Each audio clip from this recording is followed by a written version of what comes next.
Hi guys. I recently visited this Gadgetology laptop service center. So I had issue with my Asus laptop.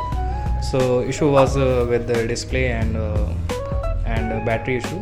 And after figuring out what is the problem, there was a issue also in motherboard.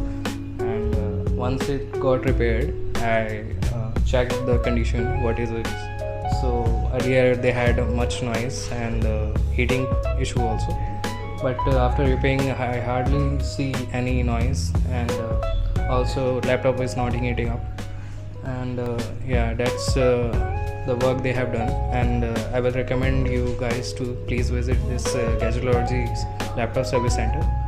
And thank you guys.